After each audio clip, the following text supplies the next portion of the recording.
Well, as we said, a crowd of more than 46,000 were trackside at Royal Randwick last week to witness the 6th running of the world's richest race on turf, the Tab Everest. Yep, in its short history, this race has delivered some incredible moments, including this.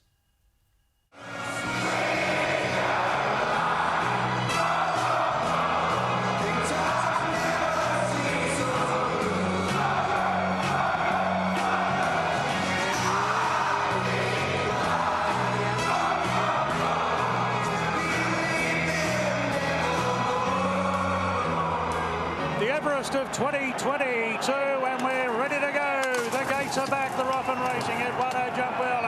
So did Nature Strip on the outside, overpass there. And Joyful Fortune is showing very good muster on the rails.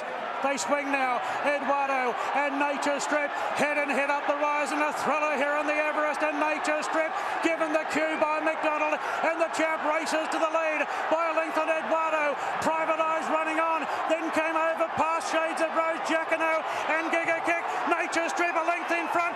Private Eye, Giga Kick down the outside, wins the Everest. The unbeaten 3-year-old's done it. Giga Kick beat Private Eye. Then Nature Strip, Jacquino and Marzu. Giga Kick has won the Everest, the first unbeaten horse to win the Tab Everest. The 3-year-old, the longest price winner in the history of the race, has stormed past the best sprinter in the world to create a huge upset. Craig Williams and Clayton Douglas have done it. Oh, they did it all right. He was a $21 outsider and had the world's highest rated sprinter to take down, and it was quite extraordinary. Oh, but for one man, what 3-year-old Giga Kick achieved on Everest Day was no surprise. Winning trainer Clayton Douglas joins us now. Good morning to you, Clayton. Thank you for having me on. I got goosebumps watching that back. How has this week been for you after such an extraordinary achievement on Saturday? Yeah, look, it's been a bit of a whirlwind week.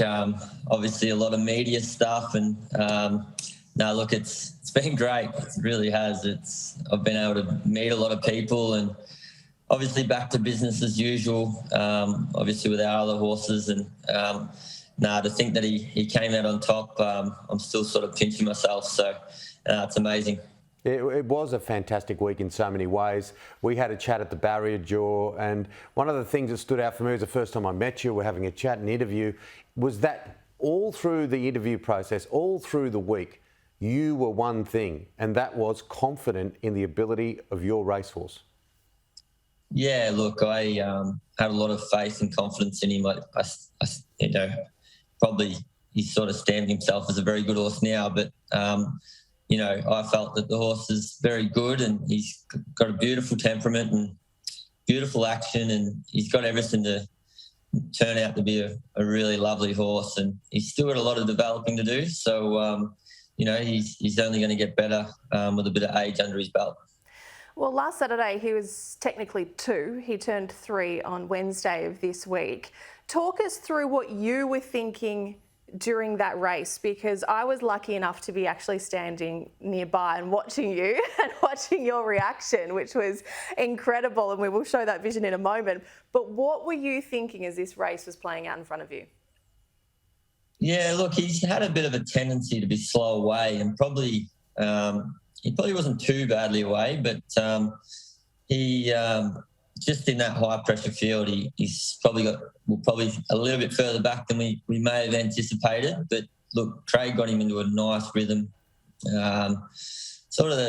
When they started coming around the corner, I'm thinking, geez, we've got a lot of ground to make up here. But look, he sort of balanced, and once he got up underneath Marzu, you could see for about 50 metres, he really quickened really strongly, and was able to sort of fight him off, and then come to the outside of him in about the furlong, and then he sort of had really a lot of momentum up, and that's when I started jumping up and down.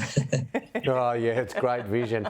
Look, you do it all yourself, don't you, Clayton? You ride them, you're with them. The alarm clock goes early. You've got this set up over the past year and a half. It costs money. How much did your bank account get Giga kicked by last week, and how much does that help? Yeah, look, that's exactly right. You know, being a young business owner, you know, everything goes into it. You know, you obviously got staff and overheads, and it's all that sort of stuff as well.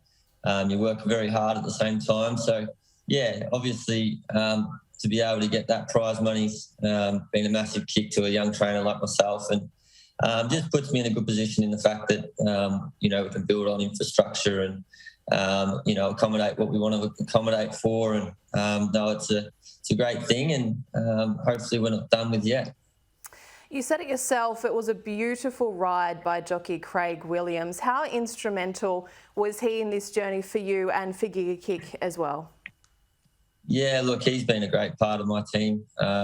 He's just a good human in general, to be honest. He's, you know, obviously with everything he's doing with the Ukraine at the moment. And, no, look, he's been a great asset. He's, you know, he was the one that really probably got James Harron to kick Giga Kick in the end. You know, Craig's got a lot of faith in the horse, and, you know, it's probably paid off. You know, he was, you know, obviously with the Caulfield Cup meeting on, he really wanted to stay with Giga Kick and come up and ride him. And, you know, for him to make that decision was probably a massive one for him, and it was rewarded with him getting it right. So it's been great. Finally, what about today? Another work day, of course, huge day at Moonee Valley with the Cox Plate. Yeah, no, I was soaked before, so I quickly got back. I knew I had to get on here, so I tried to put some dry clothes on. We've had a heap of rain down here, so yeah, today's racing's going to be interesting. I haven't got any runners, but I am going to the Cox Plate, so yeah, 11 races today with 2 Group 1s. It's going to be a great day. Just before we let you go, very, very quickly, where is Giga Kick headed next? Yeah, look, Giga Kick, I decided yesterday that we will bypass the Coolmore and we'll go to the Champions Sprint on the last day of the carnival. That gives us that extra week. So it's 3 weeks from the Everest into that race, which really suits us. And obviously, yeah, he'll be taking on Nature Strip. So very exciting. It's going to be intriguing race again. You know, back down to Melbourne, back up the straight. There's a lot of variables. But yeah, look, we're obviously 2 from 2 up the straight, and I think the horses come through the Sydney run in really good order. So I'm really looking forward to it, and yeah, can't wait. Round 2, ding ding. Good on you, Clayton. Thank you very much, and thanks for having me on.